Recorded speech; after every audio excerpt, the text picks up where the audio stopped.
Здравствуйте. Привет. Рад вас видеть. 여기 써보시죠.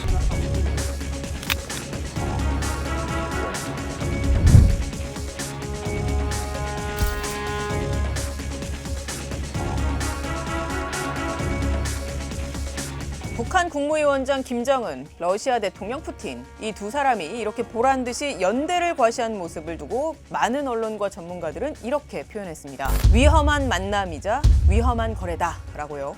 오늘의 딥백 포인트도 바로 이겁니다. 북러가 대체 서로 뭘 주고받았길래 우리와 국제사회에 미칠 영향이 이렇게 위험하다고 경고가 나오고 있는 걸까요? 전문가들의 자문과 내외신 분석을 토대로 한 결론은 이렇습니다.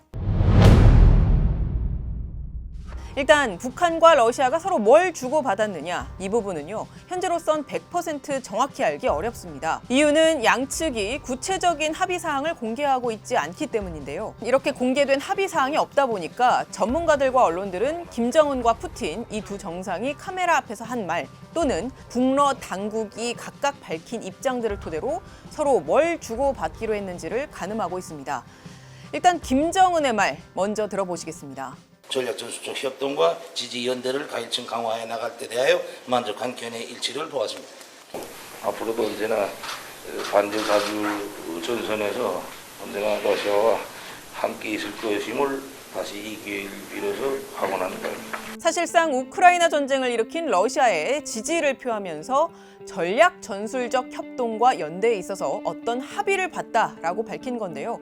최소한 러시아가 필요로 하는 재래식 무기 정도는 지원하겠다는 뜻으로 해석됐습니다. 푸틴은요, 이에 화답하기라도 하듯 이렇게 말했습니다. 북한의 인공위성 제작을 도울 것이냐는 러시아 기자의 질문에 그것 때문에 이곳에 왔다라고 하면서 김정은은 로켓 기술에 큰 관심을 보이고 있고 그들은 우주를 개발하려 하고 있다라고 했습니다.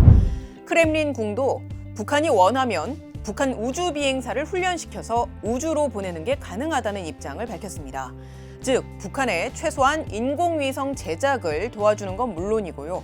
김정은이 큰 관심을 보인다는 로켓 기술과 우주 개발에도 도움을 줄 수 있다라고 밝힌 겁니다. 북한의 위성을 그 러시아제 로켓으로 쏘아 올리는 것도 충분히 가능하고 러시아가 북한제 위성을 제작하고 이를 자국의 로켓에 태워서 발사하는 형식의 협력도 가능할 것으로 보입니다. 이미 두 차례나 정찰위성 발사에 실패한 북한의 그보다 몇 단계 위인 유인 우주선 발사 카드까지 공개한 건 적어도 우주 분야에 있어서 러시아가 확실한 지원 의사를 밝힌 걸로 볼 수 있습니다. 그런데요, 우주 협력을 하겠다는 건데 이게 왜 위협이 된다는 거지 싶은 분들도 계실 것 같습니다. 우주 발사체 기술은요, 대륙간 탄도미사일인 ICBM 기술과 본질적으로는 같습니다. 단순하게 얘기하자면 발사체 끝에 위성을 실으면 우주 발사체가 되는 거고요. 탄두를 탑재하면 미사일이 되는 겁니다. 그러니까 그들이 공개적으로는 우리 우주 협력을 하고 있어요 라고 말을 해도 사실상 대량 살상 무기인 ICBM 기술도 발전시키는 거라고 볼 수 있는 겁니다. 이뿐만이 아닙니다. 러시아 언론에 따르면요, 푸틴 대통령은 회담에서 농업 발전, 동등하게 일할 기회, 삼강 물류 이런 표현들도 각각 언급했습니다. 이는 식량이 부족한 북한에 인도적 차원의 식량을 지원할 뿐만 아니라 북한의 외화벌이 노동자 파견 그리고 경제사업 재개 문제도 거론했다는 뜻으로 해석되는데요. 푸틴과 김정은이 이미 공개적으로 언급한 것들만 놓고 봐도 항공우주 기술 이전은 물론이고요. 무기 거래 그리고 북한의 노동자 해외 파견 등도 유엔 안보리 제재 대상에 해당됩니다.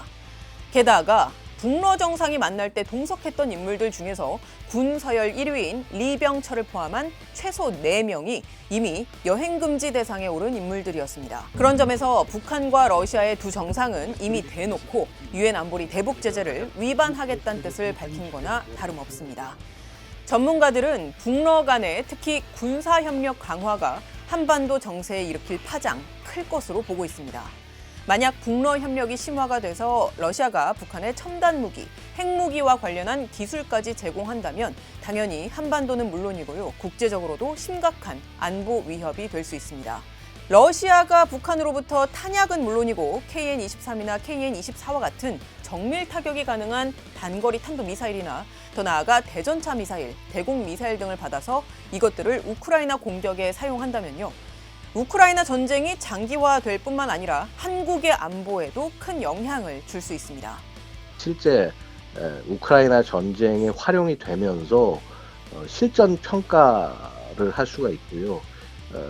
북한이 상당히 의미 있는 전쟁의 데이터를 얻어서 대한민국을 더욱더 공격할 수 있는 능력을 키워내게 된다. 이런 우려가 있습니다. 게다가 안보리 상임이사국인 러시아가 오히려 제재를 위반하는 데 앞장서는 상황은 그 자체로 북한의 핵미사일 개발을 독려하는 것일 뿐만 아니라 북핵 문제 해결을 위한 국제적인 공조를 무력화한다는 점에서 비판의 목소리가 나오고 있습니다. 지금까지 뒷백이었습니다. Здравствуйте. Привет. Рад вас видеть. Как вы добрались? An녕하십니까. 잘 오셨습니다.